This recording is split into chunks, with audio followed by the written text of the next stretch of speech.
यानंतर एक breaking news आहे। राज्यातील आणखी एक प्रकल्प परराज्यात निघाल्याचं दिसतंय। महाराष्ट्रातील आणखी एक प्रकल्प पळवल्याचा आरोप विरोधी पक्षनेते अंबादास दानवेंनी केलाय। गेल इंडियाचा प्रकल्प मध्य प्रदेशात गेल्याचा दावा त्यांनी केला आहे। तर महाराष्ट्रामध्ये येणारा प्रकल्प मध्य प्रदेशात कसा गेला असा सवाल अंबादास दानवेंनी विचारलेला आहे। अंबादास दानवे यांनी ट्विटरवरून राज्य सरकारला हा सवाल केल्याचं पाहायला मिळत आहे। तर आताची सगळ्यात मोठी आणि महत्त्वाची बातमी म्हणावी लागेल, राज्यातील आणखी एक प्रकल्प दुसऱ्या राज्यात गेला आहे। यावेळेला तो मध्य प्रदेशमध्ये गेल्याची माहिती समोर येते आणि याविषयी काय ट्वीट केलेला आहे अंबादास दानवेंनी बघूयात।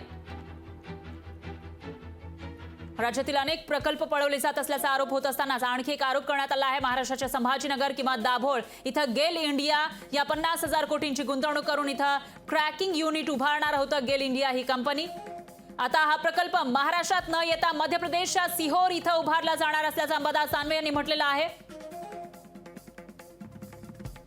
तर जो प्रकल्प महाराष्ट्रामध्ये येणार होता तो मध्य प्रदेशमध्ये उभारला जाणार असल्याचा दावा अंबादास दानवे करतात। महाराष्ट्राच्या वाट्याला येणारा रोजगार असा सहज बाहेर कसा गेला असा सवालही अंबादास दानवेंनी विचारलाय। याचं उत्तर द्या उद्योग मंत्री उदय सामंत, मुख्यमंत्री एकनाथ शिंदे आणि देवेंद्र फडणवीस यांनी याचं उत्तर द्यावं असंही अंबादास दानवे यांनी आपल्या ट्विटरमध्ये म्हटलेलं आहे। तर महाराष्ट्राच्या वाट्याला येणारा रोजगार असा सहज कसा बाहेर गेला असा सवाल त्यांनी उपस्थित केलाय। आणि याविषयी अधिक माहितीसाठी आपले प्रतिनिधी स्वप्नील जाधव हे फोन लाईनवर आपल्यासोबत जोडले गेले आहेत। स्वप्नील, काय सांगाल? अनेक उद्योग महाराष्ट्रातून पळवले जात असल्याचा आरोप होतो आणि त्यामध्येच गेल इंडियाचा प्रकल्प जो महाराष्ट्रामध्ये येणार होता तो आता मध्य प्रदेशमध्ये चालल्याचं कळतंय। काय अपडेट्स आहेत? तसा आरोप अंबादास दानवेंनी केलाय। पण आणखी एक प्रकल्प महाराष्ट्रातून गेला असा आरोप आहे तो विधान परिषदेचे विरोधी पक्षनेते अंबादास दानवे यांनी केलेला आहे। गेल इंडियाचा 50,000 कोटींचा गुंतवणूक करणारा हा प्रकल्प होता।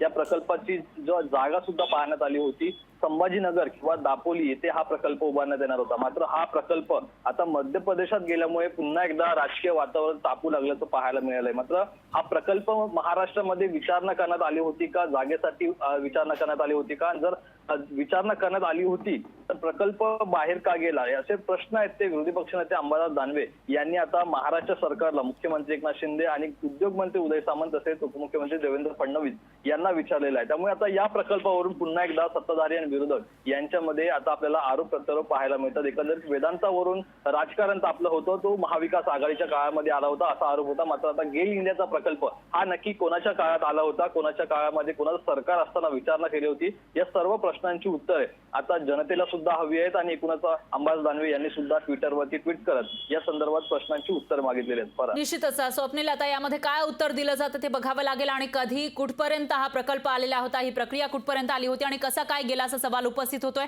दरम्यान धन्यवाद तुम्ही दिलेल्या या सविस्तर माहितीसाठी।